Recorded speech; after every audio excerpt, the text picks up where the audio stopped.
많은 분들이 신앙의 목적을 구원이라고 합니다.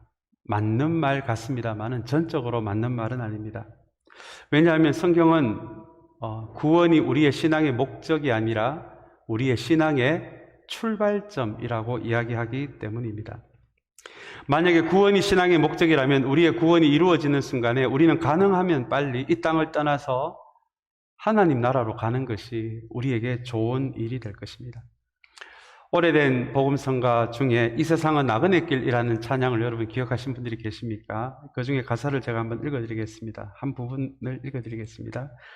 이 세상은 나그네 길, 나는 다만 나그네, 나의 집은 저 하늘 저 너머 있고 천사들은 하늘에서 날 오라고 부르니 나는요 이 땅에 있을 마음 없어요 라는 그런 가사를 가진 찬양입니다. 나는요 이 땅에 있을 마음 없어요 라는 말씀이 참 저에겐 흥미롭게 다가왔습니다. 이미 나에게 구원이 이루어졌으니 하나님 가능하면 좀 빨리 불러주세요. 제가 빨리 가고 싶습니다. 이 땅에 제가 있을 마음이 전혀 없습니다.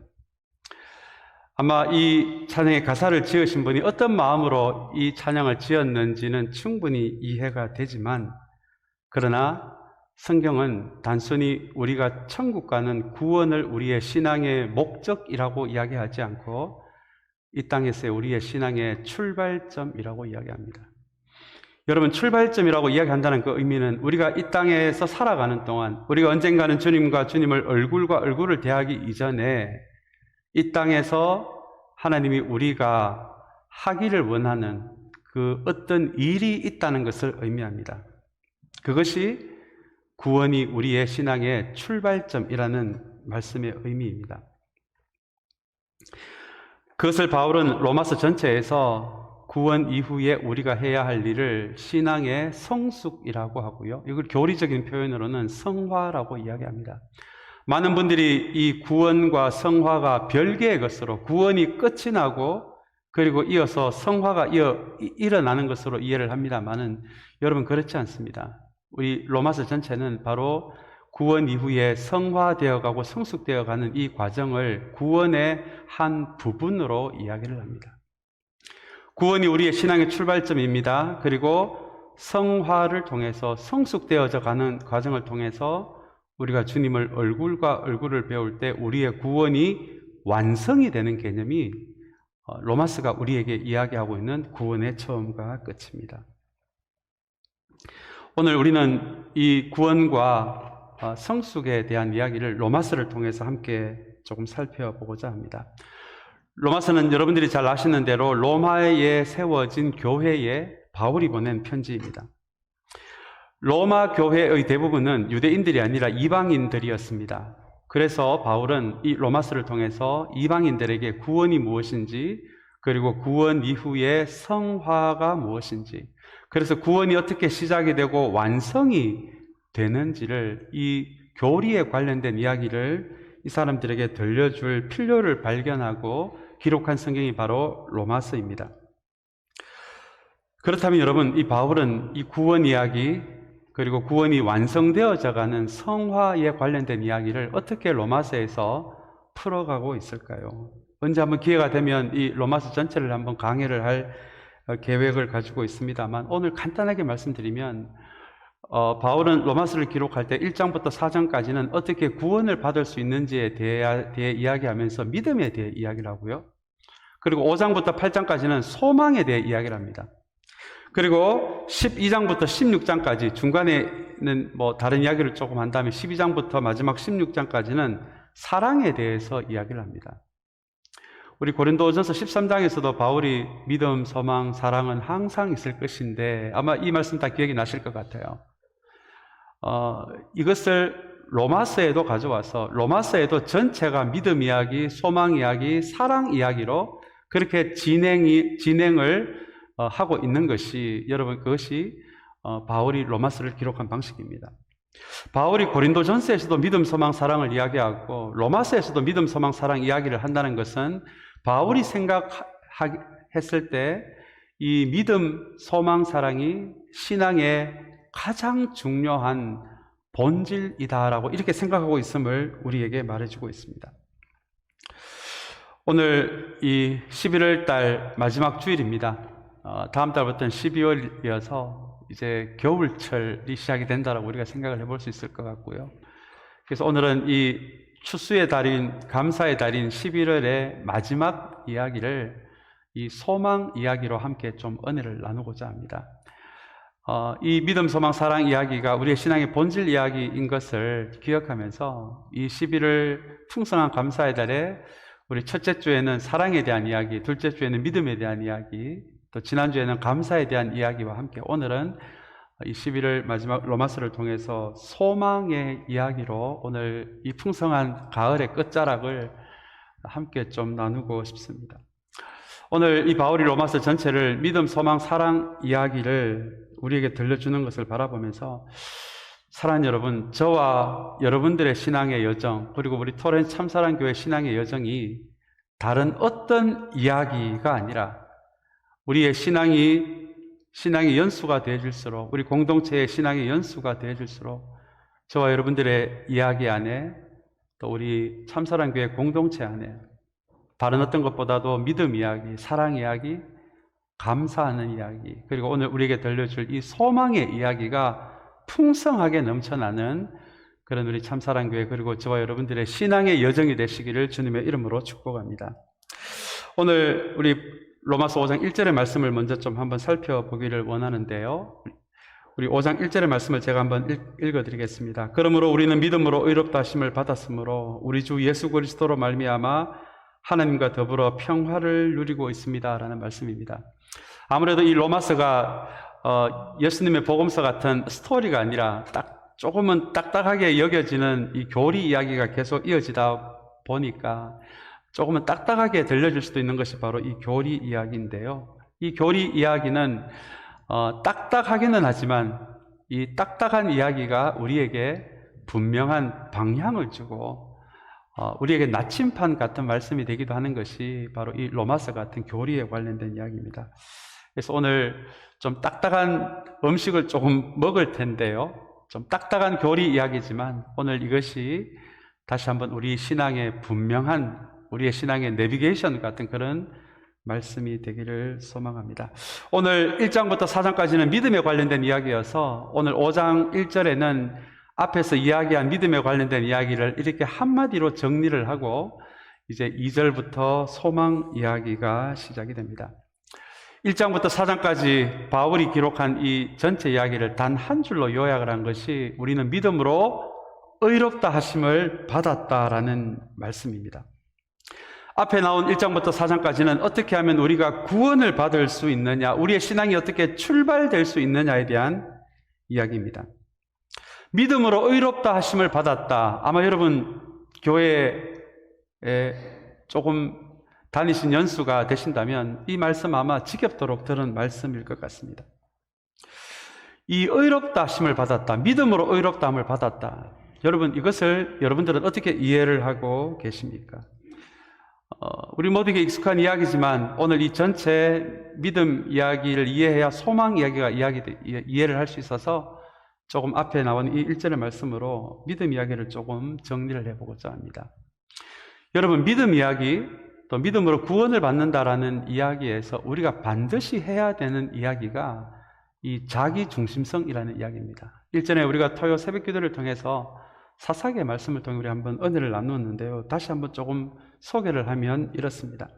성경은 죄에 대해서 이야기할 때 우리가 아침에 뉴스만 틀면 나오는, 인터넷을 틀기만 하면 나오는 도둑 이야기, 강도 이야기, 사기친 이야기, 이것을 성경이 죄의 본질이라고 이야기하고 있지는 않습니다. 성경이 이야기하는 죄의 본질은 바로 이 자기중심성입니다. 우리가 알고 있는 도둑질, 강도질, 사기치고 이런 것들은 모두 이 자기중심성이 원인이 되어서 드러나고 있는 죄의 다양한 결과적인 모습들입니다. 그렇다면 여러분, 이 자기중심성은 무엇입니까? 자기중심성은 하나님이 앉으셔야 할 자리에 내가 앉는 것을 의미합니다. 자기중심성이 가득 찰수록 모든 것의 기준이 나 자신이 되는 것이, 여러분, 그것을 자기중심성이라고 하고 성경은 이 자기중심성을 죄의 뿌리요 본질이라고 이야기합니다. 이 자기중심성에 가득 찰수록 나만 보입니다. 하나님은 보이지 않습니다. 이웃도 보이지 않습니다. 나만 보이는 것. 예수를 믿어도 나만 보이는 것. 여러분, 이것이 성경이 이야기하고 있는 죄의 본질입니다. 이 죄의 본질에 관련해서 가장 정확하게 자기중심성이 무엇인지를 말해주는 말씀이 창세기 3장 5절의 말씀인데요. 이 말씀을 우리 한번 같이 보도록 하겠습니다. 우리 이 말씀 한번 같이 읽으면 좋겠습니다. 3장 5절 말씀 같이 읽겠습니다. 하나님은 너희가 그 나무 열매를 먹으면 너희의 눈이 밝아지고 하나님처럼 되어서 선과 악을 알게 된다는 것을 아시고 그렇게 말씀하신 것이다 라는 말씀입니다. 뱀이 하와를 유혹하면서 선악과를 먹으라고 이야기하면서 이 선악과를 먹으면 너희의 눈이 밝아져서 하나님처럼 되어서 선과 악을 알게 된다는 것을 이야기한 뱀의 이야기를 이렇게 옮긴 내용입니다. 여기서 여러분 핵심적인 말씀이 하나님처럼 된다라는 표현입니다. 이 선악과를 먹어도 하나님 아래에 있다라고 하면은 큰 문제가 없었을 텐데 하나님처럼 된다라고, 하나님 자리에 내가 하나님처럼이라는 표현을 써서 동등한 자리에 놓음으로 인해서 이 단어, 이 한 문장이 하와 안에 있는 자기 중심성을 깨우게 됩니다. 여러분, 하나님처럼 된다라는 이 말씀의 의미가 내 인생에 꼭 하나님이 필요하다는 의미가 되겠습니까? 아니면 어떨 때는 필요 없어도 아무 일 없겠구나, 괜찮겠구나가 되겠습니까? 아마 후자의 의미가 될 것 같습니다. 그것이 하나님처럼 된다는 말씀의 의미입니다. 이 선악과를 먹는 순간 내가 하나님과 비슷하게 된다라는 이 말은 내 인생 하나님이 있어도 좋고 없어도 좋고 꼭 필요한 존재도 아니고 가끔은 있어도 괜찮을 것 같지만 꼭 있어야 되는 것도 아니고 이것이 여러분 하나님처럼 된다라는 이 구절 안에 숨어있는 말씀의 의미입니다. 그리고 이어서 나오는 말씀도 더 무서운 말씀입니다. 뭐를 알게 된다고요? 선과 악을 알게 된다는 표현입니다. 여러분, 이 말씀의 숨은 의미는 이제는 선과 악을 정하는 기준이 하나님이 아니라 하나님처럼 된 나가 된다라는 의미입니다. 여러분, 이것이 자기 중심성을 의미합니다. 하나님이 꼭 필요한 존재도 아니고 있어도 되고 없어도 되는 존재가 되는 상태. 그리고는 모든 것의 옳고 그름을 판단한 그 기준을 하나님이 아니라 내가 세우는 삶을 살아가는 것. 여러분, 이것이 성경이 이야기하는 자기중심성입니다. 이 자기중심성이 가득 찰수록 사랑이란 단어가 없어집니다. 하나님 사랑, 이웃 사랑, 사랑이 없어지고요.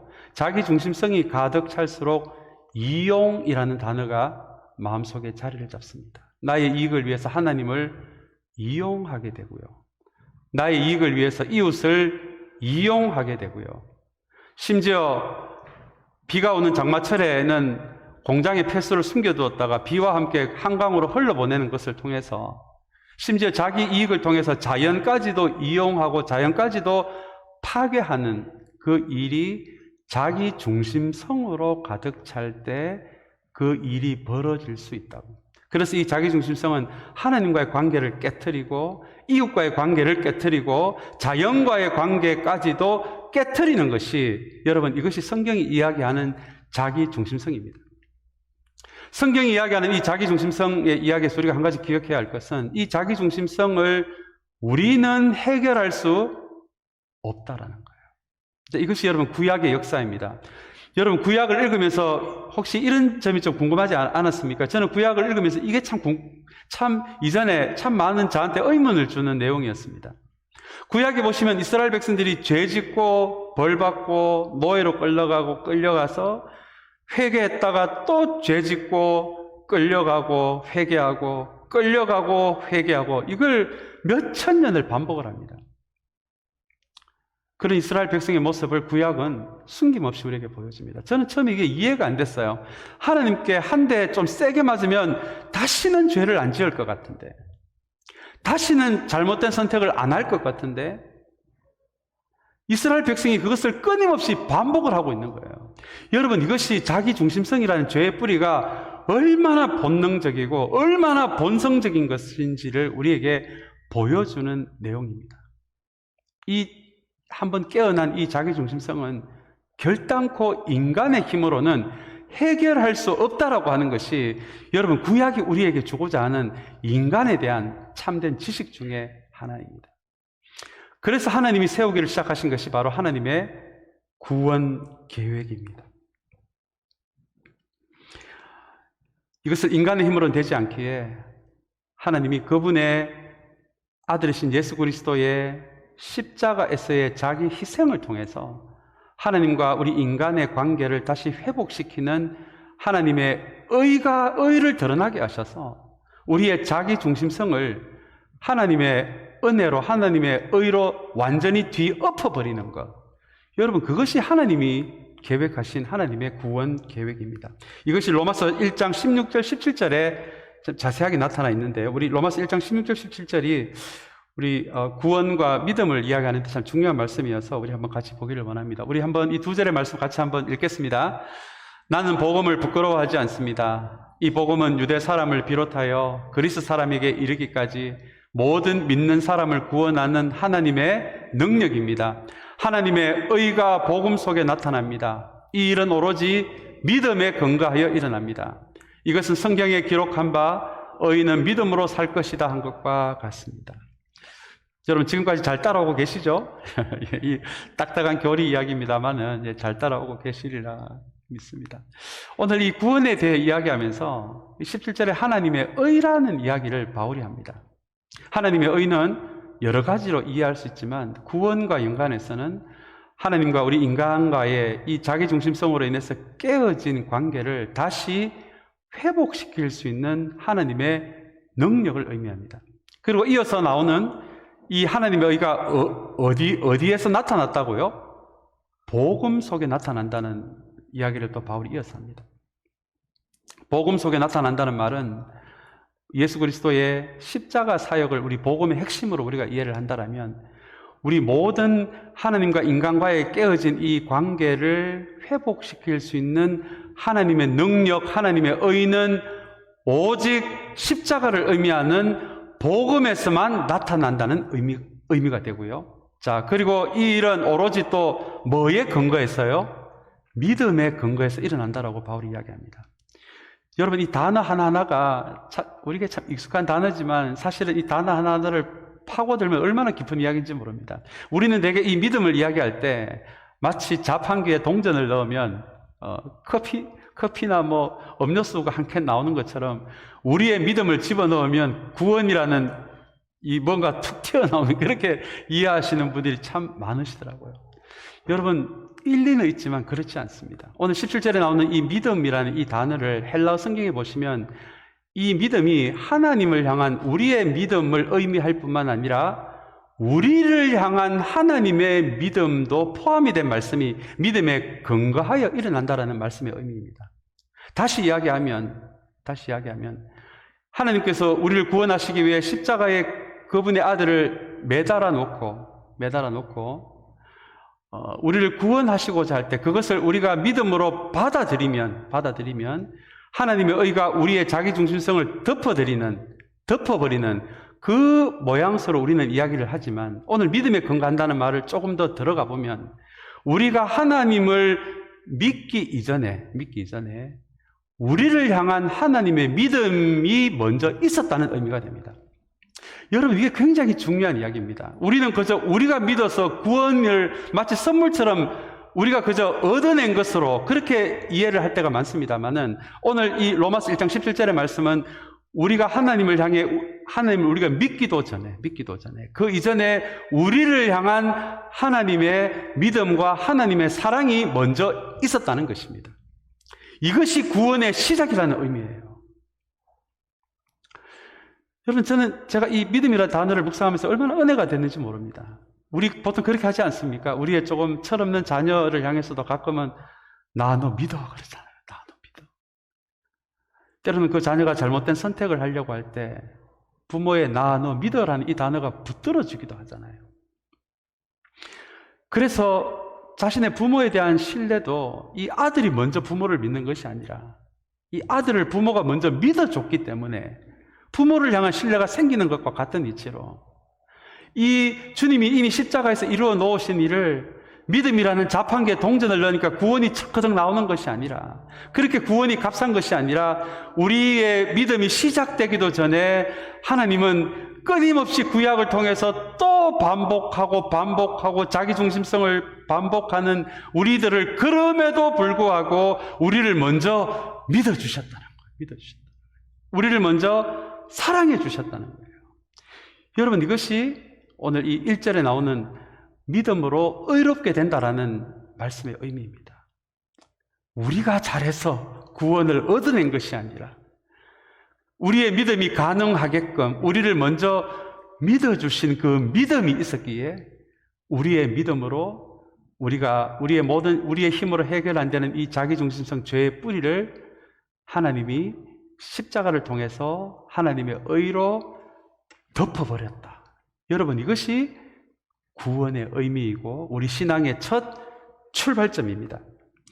그렇다면 여러분, 도대체 이 소망은 무슨 이야기이겠습니까? 오늘 로마서 5장 2절의 말씀을 우리 함께 좀 보기를 원합니다. 5장 2절의 말씀, 우리 2절의 말씀도 우리 한 목소리로 같이 읽겠습니다. 우리는 또한 그리스도로 말미암아 지금 서 있는 이 은혜의 자리에 믿음으로 나오게 되었으며 하나님의 영광에 이르게 될 소망을 품고 자랑을 합니다. 예. 우리 복음서처럼 이렇게 사람이 등장하는 스토리면은 좀 더 잘 이해가 되실 텐데요. 이 바울은 굉장히 지금 핵심적인 단어를 써서 이 로마 교인들에게, 이방인들에게 이 구원에 대해서 가르치고 있습니다.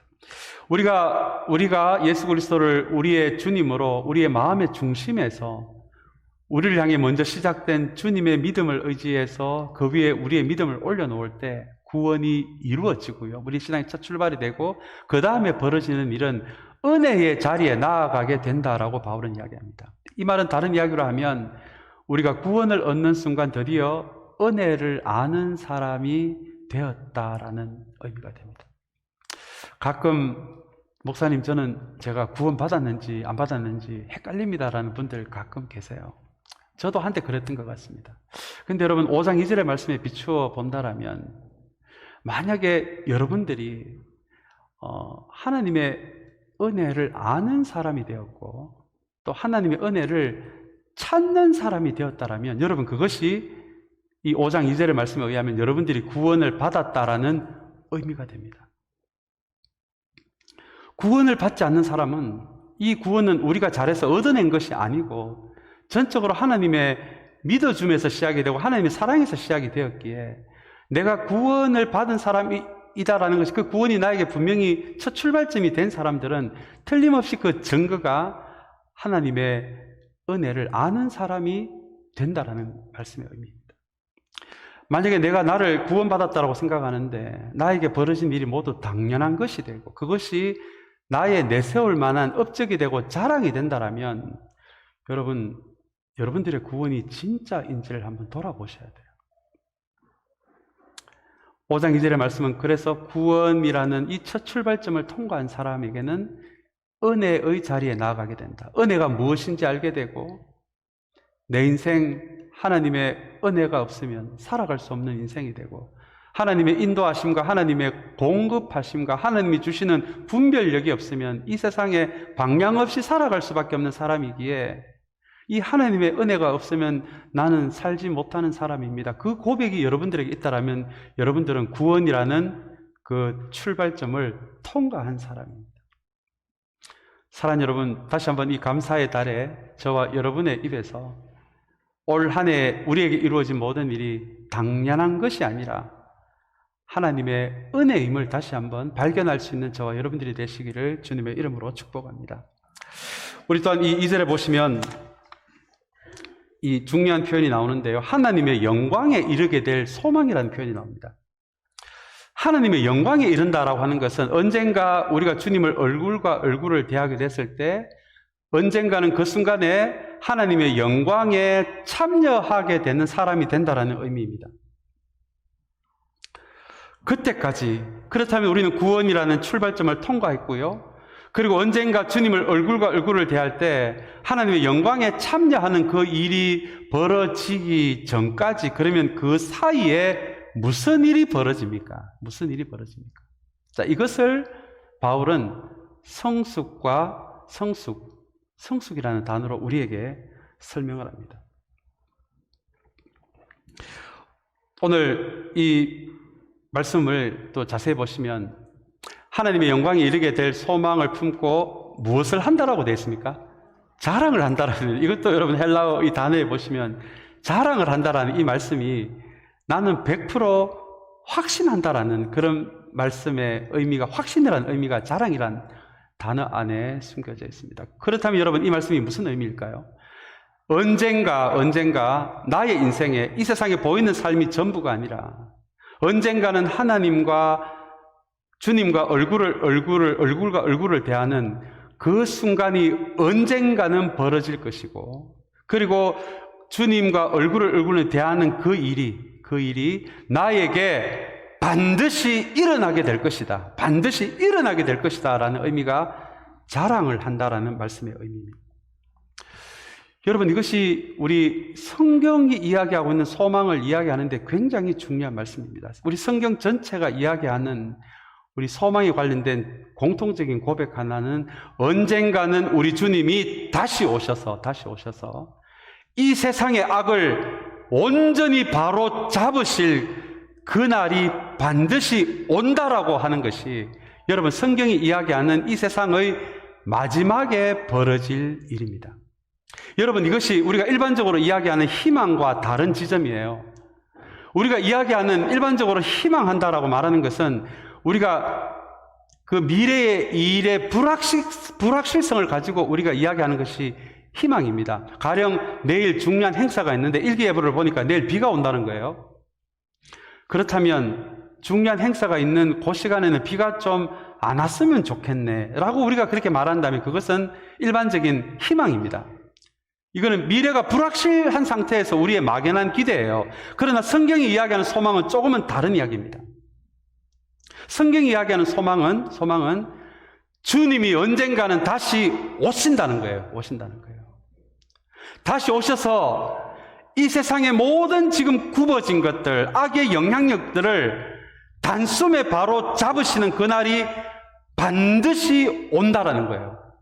또 한 가지 더 있습니다. 죽음이 전부가 아니라 성경이 이야기하는 소망은 죽음 이후에 반드시 영원히 이어진다는 거예요. 그것이 반드시 벌어질 수 있다는 것을 확신한다라는 것이 내가 자랑한다라는 말씀의 의미라는 것입니다.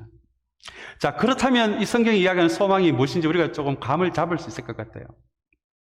만약에 우리 크리스천에게 죽음 이후에 영원이 없고 우리 주님이 다시 오셔서 이 세상의 악을 모두 굽어진 것을 바로 잡으신다는 그 믿음이 없으면, 사실은 그 소망이 없으면 우리는 대충 살아가는 존재가 될 수밖에 없을 것 같습니다. 적당히 타협하면서, 적당히 서로를 이용하면서 살아가도 될 것 같아요. 여러분, 말이 그렇지 하나님 사랑, 이웃 사랑이 얼마나 힘든 일인지 아십니까? 이거 제대로 하려면 너무너무 힘든 일이거든요. 그러나 하나님이 다시 오실 일도 없고 죽음 이후에 영원도 없다면 우리가 뭐 때문에 애를 써서 하나님 사랑, 이웃 사랑을 할 필요가 뭐가 있겠습니까? 왜 희생을 해야 합니까? 우리가 왜 손해를 봐야 합니까? 우리가 왜 진리라는 것을 왜 붙들어야 합니까? 좀 자기중심성을 가지고 내가 좀 더 이익을 받고 내가 좀 더 행복하면 그게 더 우리에게 행복한 삶이 아닙니까? 만약에 주님이 다시 오시는 일이 없다라면 우리의 삶은 이렇게 흐트러질 수밖에 없을 것입니다. 그러나 성경은 주님이 반드시 다시 오신다는 거예요. 그래서 세상의 모든 악을 바로 잡으신다는 거예요. 죽음 이후에 반드시 영원히 이어진다는 거예요. 그러니 그것을 소망으로 지금 나의 현재 삶을 소중하게 가꾸어 가라라고 하는 것이 기독교 성경에서 이야기하는 소망의 핵심입니다. 나도 저울 눈금을 속여서 조금 더 많은 이익을 취하고 싶지만 주님이 이 땅에 언젠가는 다시 오셔서 모든 악을 바로 잡는다고 하니 주님, 제가 좀 손해를 보더라도 제가 저울 눈금을 속이지 않겠습니다. 내 삶이 지금 좀 고단하고 힘들어도 주님 언젠가는 다시 오셔서 모든 구부러진 것을 바로 잡아주시고 바른 신앙을 지키기 위해 내가 조금 고생하고 손해본 거, 그리고 남 모르게 흘린 눈물까지도 주님이 깨끗하게 씻어주신다고 약속하셨으니 그 말씀을 소망 삼아 지금 나의 삶이 굽어지지 않도록 내 양심을 지키며 살아가겠습니다. 내 생각을 굽히지 않겠습니다. 나의 신앙의 자리를, 삶의 자리를 굽어지지 않게 하겠습니다. 나중에 벌어질 그 일이 너무나 나에게 분명한 것이어서 지금 나의 삶을 바로 세워가겠습니다 라고 하는 것이 여러분 성경에서 이야기하는 소망입니다. 그래서 크리스찬은 눈에 보이는 대로 살아가는 사람들이 아니라 끝을 보면서 현재의 삶을 가꾸어가는 사람들입니다. 내가 만약에 내 눈에 보이는 것만을 위해 살아간다면 저와 여러분들 안에 정말 예수가 나의 소망인지를 한번 돌아보시기를 바랍니다. 왜냐하면 주님이 언젠가는 다시 오신다는 그 소망이 분명한 사람일수록 함부로 살아갈 수가 없기 때문입니다. 나만을 위해서 살아갈 수가 없기 때문입니다. 내 삶이 굽어지는 거 견딜 수가 없을 것 같고요. 만약에 주님이 다시 오셔서 모든 것을 바로잡고 신앙을 지키기 위한 눈물까지도 흔적도 없이 씻어주신다 그러잖아요, 요한계시록이. 여러분, 눈물의 자리를 닦아줘도 눈물의 자국은 남거든요. 근데 주님은 요한계시록에 보면 다시 오셔서 그 눈물을 씻어준대요. 씻어준다는 말은 눈물 흘린 흔적까지도 다 없애주신다는 말씀입니다. 여러분, 그 말씀이 정말 우리에게 소망이 되면 우리가 이 신앙의 자리를 지키지 않겠습니까? 하나님 사랑, 이웃 사랑으로 나아갈 수가 있지 않겠습니까? 그걸 믿는 사람들이 어떻게 자신의 이익만을 위해 살아갈 수가 있겠습니까?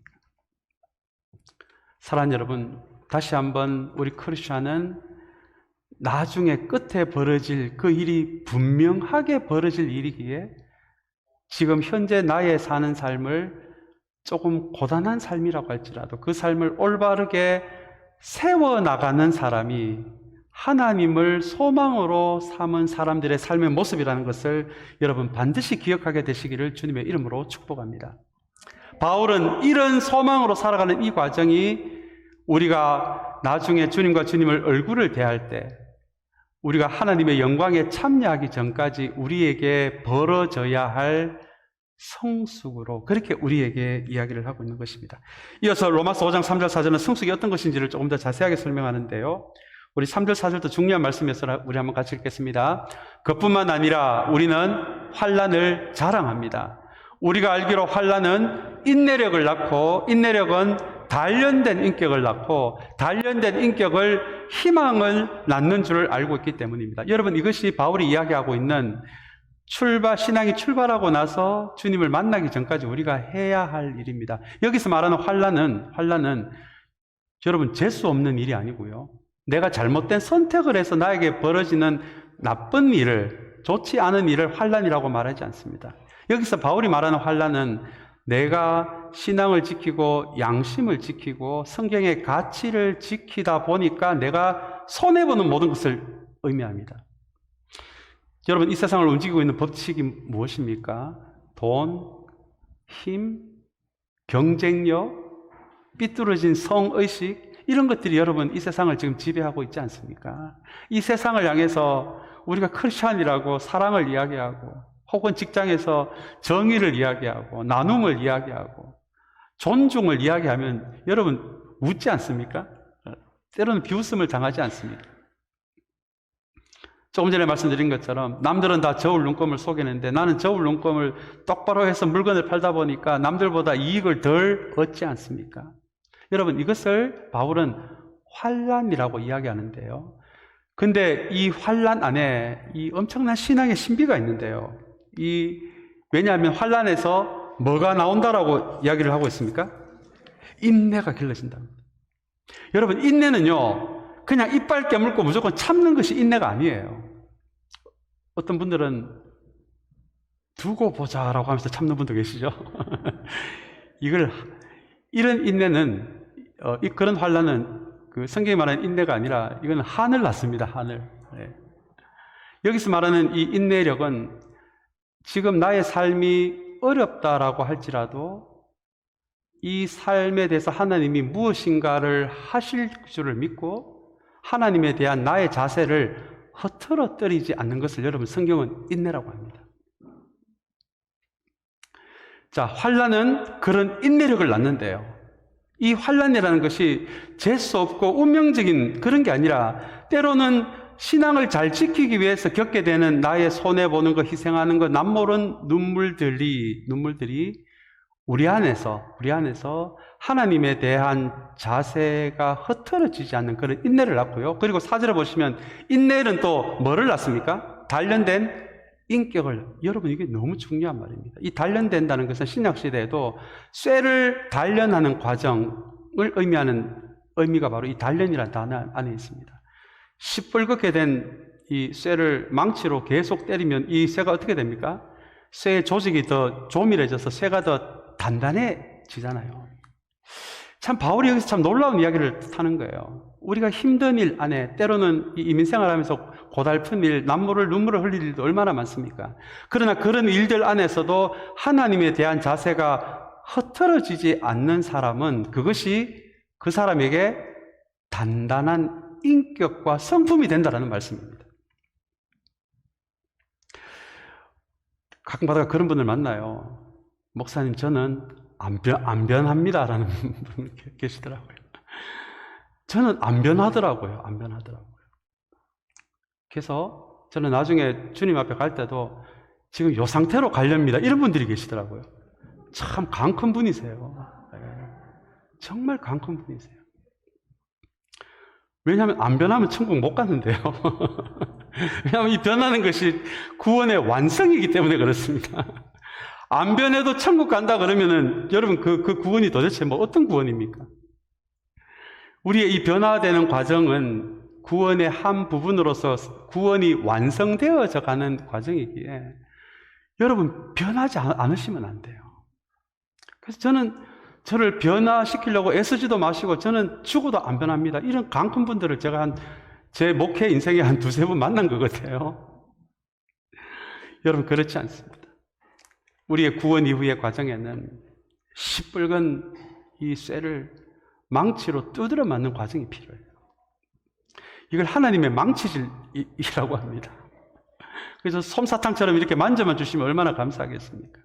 그러나 우리의 삶에서 만나는 여러 광야의 자리, 고단함의 자리, 남모르는 이 고민의 자리, 고통의 자리를 통해서 그것을 통해서 그 안에서도 하나님에 대한 자세가 변하지 않는 훈련을 시키시고 그 훈련을 통해서 하나님의 망치가 계속 두드려질 때 우리는 이전과는 비교할 수 없는 단단한 견고한 성품의 사람이 된다라고 하는 것이 바울이 이야기하는 성숙의 핵심 내용입니다. 여러분, 성품은, 인격은 기질을 의미하지 않습니다. 성격이 급하고 느리고 이런 기질을 의미하는 것이 아니라 가치를 의미합니다.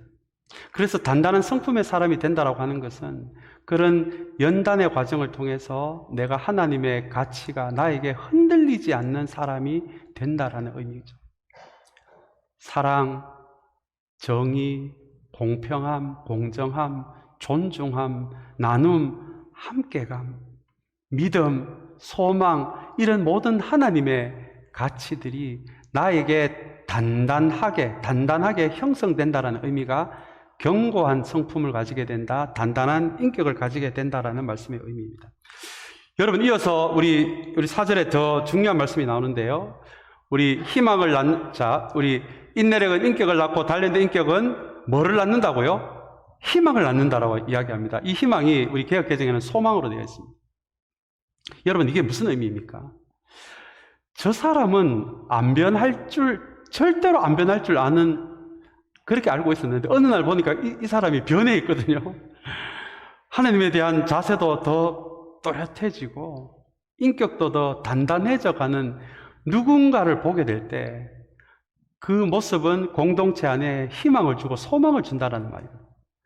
그렇게 안 변할 것 같은 사람이 변해가는 모습을 보면서 정말 하나님은 살아계신 분이시고 이 하나님이 나에게도 역사하실 수가 있구나, 우리 공동체도 이렇게 바꾸어 갈 수 있겠구나라고 하는 희망과 소망을 가져오는 일이, 한 사람이 변화될 때 그런 일이 벌어질 수 있다고 하는 것이 단련된 인격이 희망을 낳는다는 말씀입니다. 여러분, 우리 주님께서 선물로 주신 우리 참사랑 교회가 정말 하나님의 공동체가 될 수 있는 가장 분명한 방법이 무엇인지 아십니까? 다른 사람 볼 거 없어요. 나 자신이 변화되어 가면 됩니다. 여러분들의 모든 삶의 자리에서, 이 공동체 모든 자리에서 조금 어려운 일을 당하셔도 하나님에 대한 자세가 흐트러지지 않을 때, 하나님은 그것을 통해서 여러분들에게 단단한 성품과 인격을 만들어 주시고요, 그것이 옆에 사람에게 하나님의 살아계심을 보여줄 수 있는 내용들이 되어서 공동체 안에 하나님에 대한 소망이 더 커져간다라고 하는 것이 환난에서 인내, 인내에서 연단, 연단에서 소망으로 이어지는 과정입니다. 제가 지난번 교회에 이어서 10년 동안 담임 사역을 하면서 제가 한 가지 이 공동체의 신비를 하나 깨달은 것이 있습니다.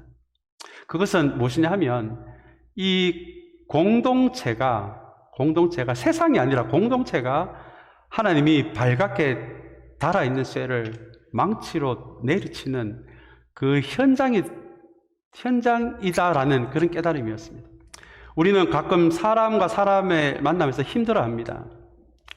성향이 다르고 기질이 다르고 반응하는 것이 다르고 살아온 시간과 공간이 틀리기에 가치가 다릅니다. 그래서 교회 안에서 다른 어떤 것보다도 사람과 사람에 대해서 실망을 할 때가 많아요.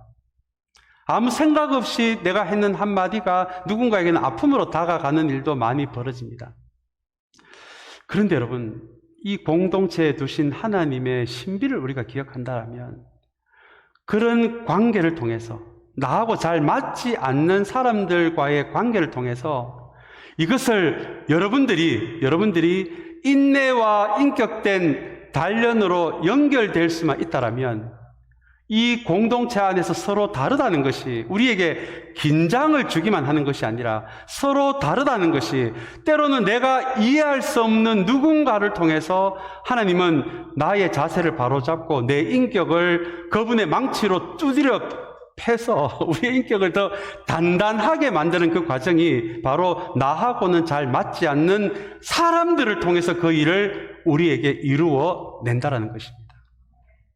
그래서 여러분, 저 사람 왜 저렇지? 라고 저도 많이 좀 생각을 했던 적이 있는 것 같아요. 진짜 내가 아프리카 사람 다 이해를 해도 저 사람만큼은 이해하지 못하겠다라는 사람, 그 사람 여러분들 한 사람씩은 다 가지고 있지 않습니까? 우리 김진홍 목사님 책을 옛날에 제가 보면서 이런 재밌는 이야기를 본 적이 있습니다. 그분의 교회에 그런 사람이 있었대요. 그래서 자기도 모르게 그런 기도가 나왔대요. 주님, 저 인간만 없으면 우리 교회 너무 좋은 교회 될 텐데요. 근데 어느 날 진짜 그분이 소리 소문도 없이 교회를 이렇게 나가셨다고요. 그래서 김진호 목사님이 겉으로는 아이고 어디 가셨지라고 하면서 속으로는 예스가 되는 거예요. 예스가 되는 거예요. 근데 몇 주가 지나고 나서 어떤 일이 벌어졌냐면, 똑같이 그 사람처럼 행동하는 그 사람이 공동체 안에서 나타나더라는 것입니다. 왜냐하면 이분도 그런 성향이 있는데 저분이 워낙 크게 하니까 숨 죽이고 있다가 그분이 없어지니까 자기도 똑같이 그 일을.